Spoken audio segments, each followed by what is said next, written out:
I'm back. Here I am, everybody. Smitty back with some more exciting videos for your viewing pleasure that covers our standards that we'll be learning in nonfiction. And the standard that we're doing today is main idea and supporting details. Now, you'll probably remember this from back in the fiction unit. Finding the main idea and supporting details in a piece of nonfiction is a little bit different, so you're going to want to pay close attention. So sometimes an entire piece of nonfiction has a main idea and supporting details, so we know, we read it, and we're like, oh, this is what I got from that, and all of those paragraphs support that main idea. But sometimes within a big piece of nonfiction, the author includes paragraphs that have their own main idea and supporting details. We kind of talked about that a little bit in class today, but I'm going to go into more detail today about it in this video. So what that means is we have this big main idea. We talked about author's purpose being like this too. We have this big main idea in a piece of nonfiction, but in order to prove or support that main idea, the author includes a bunch of little paragraphs. And in each of those paragraphs, you'll find a separate main idea and supporting details for those little main ideas. All of those things, when you bring them together, support that big piece of nonfiction and make the point that the author is trying to make, okay? Now, when we get into summarization, you'll understand this a little bit better. When you have a piece of nonfiction, the whole piece of nonfiction has a big main idea, and the whole piece supports it. But when you get into the little paragraphs within a piece of nonfiction, those main ideas within each of those paragraphs are then called key details. And again, not something you need to worry about right now. When we get into summarization, I think you'll understand that a little better. Today, I just want to focus on main idea and supporting details. Finding the big main idea in a piece of nonfiction ain't no thing. This is what the nonfiction piece is mostly about. So after you read a piece of nonfiction, you're going to have an idea of what it was mostly about. You're going to look at the method of organization. You're going to look at the title. You're going to do your thieves strategy and look at the title, headings, and all those things. So you want to figure out what the nonfiction piece is mostly about. All of that stuff is going to lead you to the main idea.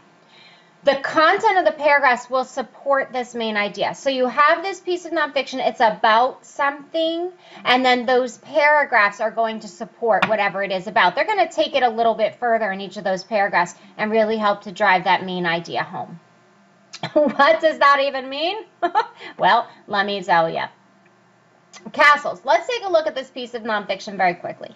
Castles were originally built in England by Norman invaders in 1066 and served both offensive and defensive roles in military operations. As William the Conqueror advanced through England, he fortified key positions to secure the land he had taken. The castles he built allowed the Norman lords to retreat to safety when threatened by the English rebellion. Castles also served as basis of operation for offensive attacks. Troops were summoned to, organized around, and deployed from castles. What did you just learn about? Castles. That was the subject or topic of this piece of nonfiction. That's different. That's a subject or topic. This particular piece of nonfiction talks about castles. When we think of author's purpose, the purpose was to inform us about castles, okay? But now when we get into the nitty-gritty, what about castles? What was the main idea of this? We understand he wanted to teach us about castles or inform us about castles, but what about castles? So now we get into the nitty-gritty of it. So we have to look for supporting details.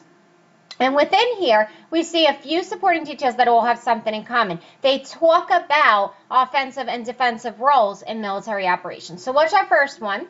As William the Conqueror advanced through England, he fortified key positions to secure the land he had taken. So again, it talks about battle. He's talking about fortifying key positions to secure land he had taken in battle. So we see that battle theme going on. The castles he built allowed the Norman lords to retreat to safety when threatened by English rebellion. Again, battle, fighting. Okay? Castles also served as basis of operation for offensive attacks. Again, battle. They're going to go on the offensive from the castles. And finally, troops were summoned to, organized around, and deployed from castles. So everything that we see in each of these supporting details from this paragraph has to do with defense or offense in military operations, going into battle or protecting yourself from battle.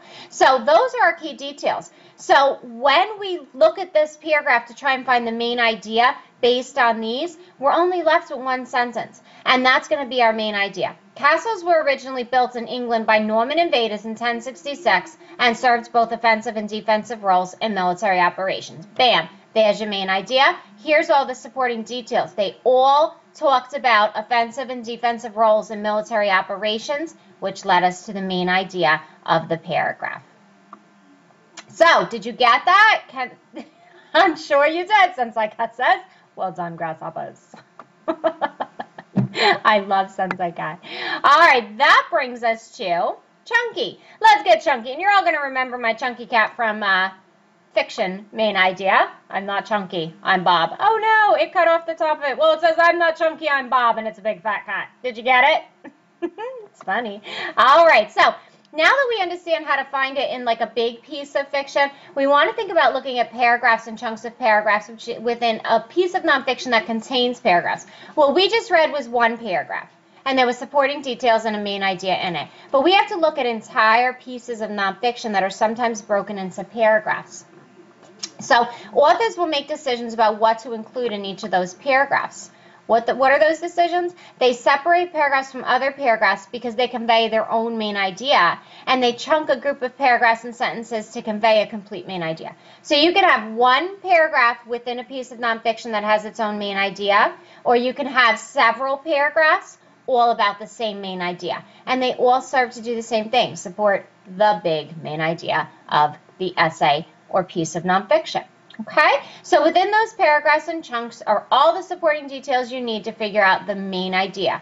All right, now I know this is getting confusing for you because I'm using these words over and over again. So what does that even mean? Well, it means that each paragraph may have its own main idea and supporting details. Let's take a look at that. The Statue of Liberty is huge. From the tip of the torch to the pedestal on which she stands, she is just over 151 feet tall. If you include the pedestal in your measurement, she stands more than 305 feet off the ground. That's more than 30 basketball hoops or an entire football field. Her waist size is 35 feet, which would make it awfully tough to find pants, and the tablet she holds is 23 feet long. Don't worry though, she hasn't had any trouble holding that tablet yet with her 8-foot index finger. Oh my gosh. Talk about heavy-handed. So there we go. We have a paragraph. This is from a piece of larger nonfiction, and here's the rest of it. And in this piece right here, in this paragraph, they talk all about Bartholdi, I think his name is, because he was the one who actually designed the Statue of Liberty. So this author made a decision. He wrote an informational piece about the Statue of Liberty, and the main idea was Statue of Liberty is important, whatever the main idea was. We don't have the whole thing to figure that out. And he made decisions about his paragraphs. I need to include paragraphs that describe the size of the Statue of Liberty and the designer creator of the Statue of Liberty. And there they are, each with their own main idea. In review, here's where I'll clear everything up for you. An entire piece of nonfiction has a main idea and supporting details. But also, within the piece of nonfiction, you're going to find paragraphs with their own main idea and supporting details. That's it. That's all I was trying to say to you all. So that's all, folks. That brings you to your quiz. Go take your quiz, and I'll see you in class.